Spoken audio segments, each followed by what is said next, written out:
¿Sabías que hubo un momento en la historia en el que la iglesia cristiana se rompió en dos para no volver a unirse jamás? Católicos y ortodoxos. Dos ramas del mismo árbol, que crecieron en direcciones opuestas. Pero, ¿qué los dividió realmente? ¿Fue solo una disputa religiosa? ¿O había tensiones ocultas bajo la superficie? Idioma, política, orgullo, una lucha de poder disfrazada de fe. En este video, viajaremos al corazón del conflicto que partió al cristianismo. Descubriremos los orígenes, los errores fatales y los momentos de tensión que llevaron a uno de los cismas más importantes de la historia. Porque para entender por qué se dividió la iglesia entre católicos y ortodoxos, primero hay que entender cómo era esa iglesia cuando aún estaba unida. Y créeme, no se trata solo de religión. Se trata de poder, orgullo y una ruptura que cambió el destino de millones. Antes del cisma, antes de los títulos de católico y ortodoxo, solo existía una iglesia, la iglesia cristiana.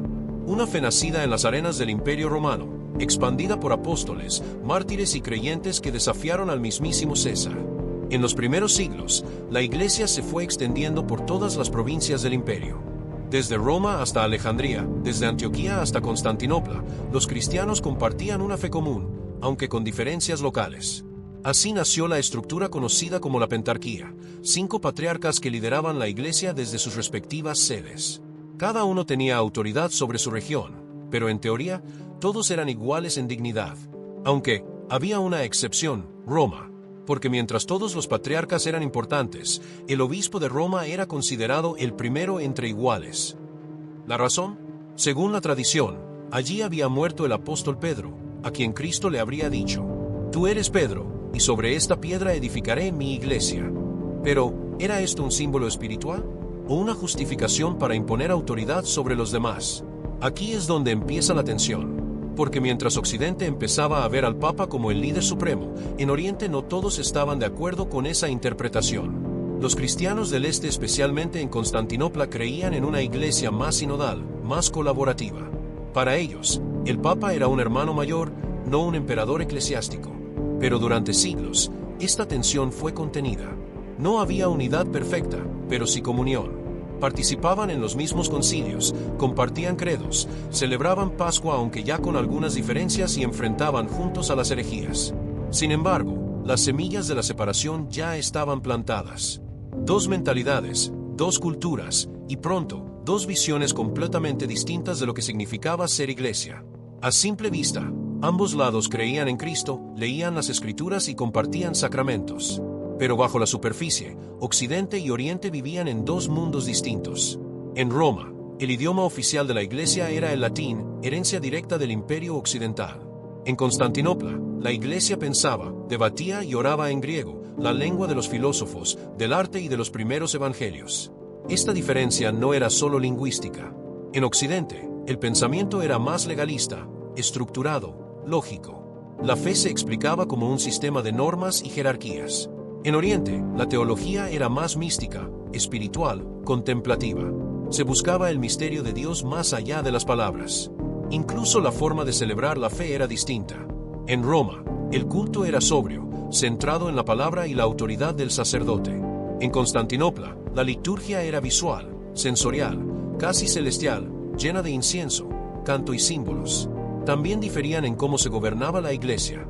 El Papa de Roma era visto por los latinos como el vicario de Cristo, con autoridad sobre todos. En cambio, los ortodoxos creían que ningún obispo debía tener dominio total, ni siquiera el Papa. Además, el contexto político influía. En Occidente, el imperio se había derrumbado. El Papa era la figura de estabilidad entre reinos bárbaros. En Oriente, el imperio bizantino seguía en pie, con un emperador que protegía y controlaba a la iglesia desde Constantinopla. Dos idiomas, dos teologías, dos culturas. Y una pregunta que ya empezaba a flotar en el aire: ¿quién tenía la última palabra en la Iglesia de Cristo? A medida que el cristianismo crecía y se expandía por Europa, también crecía el poder del Papa. Ya no era solo un líder espiritual, era una figura política, diplomática y hasta militar. Con la caída de Roma en el siglo V, el Papa quedó como el único referente de orden en Occidente. Gobernaba territorios, negociaba con reyes y organizaba ejércitos. La Iglesia y el Estado empezaban a confundirse. Los papas afirmaban que su autoridad venía directamente del apóstol Pedro, y por tanto, de Cristo mismo. Esto les daba, según su interpretación, un poder universal sobre todos los cristianos del mundo. Pero en Oriente, los patriarcas no estaban convencidos. Reconocían el prestigio de Roma, pero no aceptaban que un solo obispo pudiera imponer decisiones doctrinales al resto del mundo cristiano. Y fue entonces cuando ocurrió algo aparentemente menor, pero que desató una tormenta. La Iglesia de Roma modificó el credo niceno, añadiendo una sola palabra: Filioque y del Hijo. El credo original decía: creemos en el Espíritu Santo, que procede del Padre. Pero en Occidente se cambió por: que procede del Padre y del Hijo. Para los ortodoxos, esto no era solo una corrección. Era una herejía, una alteración unilateral de un dogma aprobado por concilio ecuménico. Y lo peor, se hizo sin consultar a las demás iglesias. Roma decía: lo hacemos porque podemos. Oriente respondía: no puedes hablar en nombre de todos. El filioque fue solo una palabra, pero fue la gota que empezó a desbordar siglos de tensiones. Para entender por qué la iglesia se dividió, hay que mirar más allá de los credos y las ceremonias. Hay que mirar el orgullo, el poder, la política. En el año 800, el Papa León III coronó a Carlomagno como emperador de los romanos. Pero, ¿acaso no había ya un emperador en Constantinopla? Para los bizantinos, esto fue una provocación. Roma estaba diciendo, sin decirlo abiertamente: ya no los necesitamos. Tenemos nuestro propio imperio. En Oriente, el imperio bizantino se veía como el legítimo heredero del antiguo imperio romano. Su emperador no solo era un líder político, también era un protector de la iglesia, casi un emperador sacerdote. Así, en Constantinopla, la relación entre iglesia y Estado era simbiótica. El patriarca servía al emperador, y el emperador defendía a la iglesia. En cambio, en Roma, el Papa luchaba por mantenerse independiente de los reyes bárbaros. Esto lo llevó a fortalecer su autoridad religiosa para proteger su poder político. Esta diferencia de enfoques, de visiones, de mundo, alimentaba las tensiones cada vez más intensamente. Y no eran solo teológicas. En Occidente, pan sin levadura en la Eucaristía. En Oriente, pan con levadura. En Occidente, el celibato sacerdotal. En Oriente, sacerdotes casados, salvo los obispos. En Occidente, imágenes sobrias.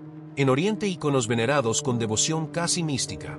Ninguna diferencia por sí sola causó la ruptura, pero juntas construyeron un muro. La separación aún no era oficial, pero el suelo ya temblaba bajo sus pies. El año es 1054. Después de siglos de tensiones, malentendidos y orgullos enfrentados, todo estalla. El Papa León IX, decidido a reafirmar su autoridad sobre la Iglesia de Oriente, envía una delegación encabezada por un hombre duro, inflexible, el cardenal Humberto de Silva Cándida. En el otro extremo, el patriarca de Constantinopla, Miguel Cerulario, también era orgulloso, desafiante y desconfiaba de todo lo que viniera de Roma. Lo que comenzó como una discusión diplomática, pronto se convirtió en un intercambio de acusaciones. Humberto acusó a Miguel de hereje. Miguel acusó a Roma de arrogancia y corrupción doctrinal. Y entonces ocurrió lo impensable. El cardenal Humberto caminó hacia el altar de la gran catedral de Santa Sofía y colocó sobre él una bula de excomunión contra el patriarca. Era una bomba espiritual. Roma declaraba a Miguel fuera de la iglesia. La respuesta del patriarca: excomulgó al cardenal Humberto y a toda su delegación. Fue el punto de no retorno. Ya no eran solo diferencias. Ahora era una ruptura oficial. La iglesia se había dividido. Ese día entró en la historia como el gran cisma de Oriente y Occidente. A partir de ese momento, dos iglesias coexistieron. La Iglesia Católica, con sede en Roma y bajo la autoridad del Papa, y la Iglesia Ortodoxa, con múltiples patriarcas, pero unida en torno a la fe bizantina. Un solo Cristo. Dos caminos que ya no volverían a encontrarse del todo. Tras el cisma de 1054, el mundo cristiano ya no volvió a ser el mismo. Pero, ¿qué cambió realmente? A partir de ese momento, la geografía espiritual se redefinió. Europa occidental quedó bajo la influencia de la Iglesia Católica. Europa oriental, los Balcanes, Rusia y partes del Medio Oriente se alinearon con la ortodoxia. Aunque compartían los mismos orígenes, las prácticas se diferenciaron aún más. Los católicos desarrollaron un culto centrado en el Papa, el dogma y el derecho canónico. Los ortodoxos profundizaron en la mística, los iconos y la tradición sinodal. Roma enseñaba que el Papa tenía autoridad suprema e infalible en cuestiones de fe. Oriente respondía: solo los concilios pueden definir la verdad doctrinal. Doctrinas como el filioque, el purgatorio o la Inmaculada Concepción comenzaron a desarrollarse solo en Occidente. En Oriente, muchas de ellas fueron rechazadas o simplemente ignoradas. Y la ruptura no quedó solo en lo teológico. Pronto, los enfrentamientos entre católicos y ortodoxos se volvieron bélicos. El momento más doloroso llegó en 1204, durante la Cuarta Cruzada, cuando tropas católicas saquearon Constantinopla, la capital ortodoxa, destruyendo templos, robando reliquias. Y todo en nombre de Cristo. Para muchos ortodoxos, esa herida nunca cicatrizó. Y desde entonces, la desconfianza creció como un muro entre hermanos. ¿Cómo sanar una ruptura tan profunda? ¿Podrían alguna vez estos dos mundos reconciliarse? El gran cisma no fue una ruptura momentánea. Fue el inicio de 1000 años de caminos separados. En Occidente, la Iglesia Católica se consolidó como una superpotencia espiritual y política. Los papas eran reyes con tiaras, y sus palabras podían cambiar el rumbo de imperios. La teología católica se volvió más sistemática, más jurídica, más definida. Se hablaba de dogmas, cánones, indulgencias y pecados veniales. En Oriente, la Iglesia Ortodoxa profundizó en el misterio, la contemplación y la liturgia como un puente hacia lo divino. No buscaban definir todo, sino vivirlo. Mientras Roma cambiaba y se adaptaba, la ortodoxia se aferraba a sus raíces, a sus lenguas antiguas, a sus formas sagradas. Pero el mundo no se detuvo. En 1517, el cristianismo occidental sufrió otro cisma, la Reforma Protestante. Lutero rompió con Roma, y nació un nuevo fractal, el protestantismo. Roma ya no solo estaba separada de Oriente, ahora enfrentaba divisiones internas que la debilitaban aún más. Y en Oriente, el dolor tampoco terminó. En 1453, Constantinopla cayó ante los otomanos. La cuna de la ortodoxia se convirtió en una capital islámica. Y la Iglesia Ortodoxa pasó a vivir bajo la sombra del Islam durante siglos. Mientras Roma lidiaba con la ciencia, la modernidad y las revoluciones, la ortodoxia resistía en silencio, sobreviviendo a persecuciones comunistas en Rusia, los Balcanes y más allá. Durante siglos, parecían destinadas a no entenderse jamás. Pero en la sombra, surgieron intentos de reconciliación. Durante siglos, las heridas quedaron abiertas. Pero, en medio del orgullo, la política y los dogmas, nunca faltaron quienes soñaban con la reconciliación. Ya en la Edad Media se intentó unir lo que parecía irrompible. Hubo acuerdos teológicos temporales, como en el Concilio de León y el Concilio de Florencia. Pero en ambos casos, el pueblo ortodoxo los rechazó rotundamente. Porque una cosa estaba clara. Para los ortodoxos, aceptar al Papa como líder absoluto no era una opción. La historia siguió, con sus guerras, revoluciones y modernidad. Y entonces, algo insólito ocurrió. En 1964, en plena Guerra Fría, el Papa Pablo VI y el patriarca Atenágoras se encontraron en Jerusalén. Fue la primera vez en más de 900 años que un papa y un patriarca ortodoxo se daban la mano. No firmaron un acuerdo. No resolvieron los problemas teológicos. Pero hicieron algo más importante.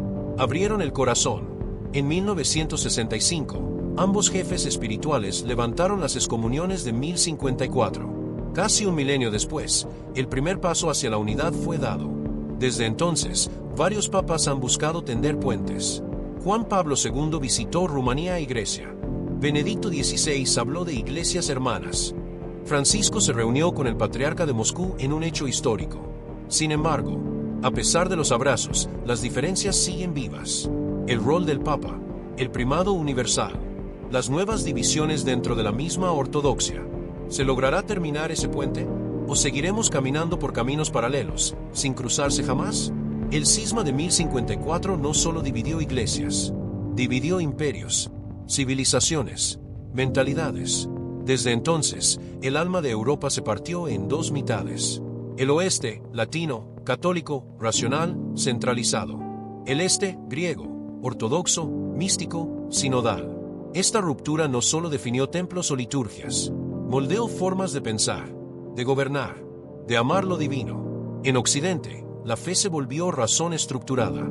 En Oriente, la fe fue luz interior, mística, una experiencia del corazón.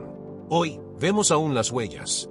En muchos países católicos, la religión lucha por mantenerse. En el mundo ortodoxo, la fe sigue siendo una fuerza identitaria. Mientras en Occidente las guerras religiosas llevaron a la secularización. En Oriente, la religión se volvió resistencia contra invasores, contra los turcos, contra los comunistas, contra el olvido. El cisma no solo partió una iglesia, partió el ADN espiritual de millones. Y todavía, hoy, hay quienes no entienden al otro porque no hablan el mismo idioma del alma. ¿Y si esta división nos habla más de nosotros que de Dios? ¿Y si la verdadera tragedia no fue separarnos, sino olvidar que éramos hermanos? Dos iglesias, dos formas de amar a Dios, pero un solo evangelio. ¿No es eso, al final, lo más importante? Hoy, más de 1000 años después del gran cisma, el diálogo sigue abierto. Aunque las diferencias persisten, hay algo que nunca desapareció: el deseo de unidad. Se han firmado acuerdos, se han pedido perdones mutuos, se ha orado, juntos, por un día sin divisiones. Tal vez la unidad no signifique ser iguales, sino reconocerse diferentes, pero hermanos. Porque en un mundo lleno de guerras, odios y rupturas, ¿qué testimonio más poderoso puede haber que la reconciliación? Y si los que creen en el mismo evangelio no pueden unirse, ¿qué esperanza le queda al resto del mundo? El cisma de 1054 fue más que un quiebre entre Roma y Constantinopla. Fue una herida en el corazón del cristianismo. Fue una historia tejida de teología, política, orgullo y distancia, pero también de pasión, fidelidad, amor por la verdad y búsqueda sincera de Dios. Hoy, esa herida aún duele, pero también enseña. Nos recuerda que incluso las grandes divisiones nacen de pequeños malentendidos, y que la humildad puede más que 1000 tratados. Tal vez la unidad total no llegue mañana, tal vez nunca se logre del todo, pero cada gesto, cada oración conjunta, cada acto de respeto, es un ladrillo en el puente que algún día puede completarse, porque más allá de los ritos, los títulos y las diferencias, hay una verdad innegable: que todos sean uno, para que el mundo crea. Evangelio según San Juan, capítulo 17, versículo 21.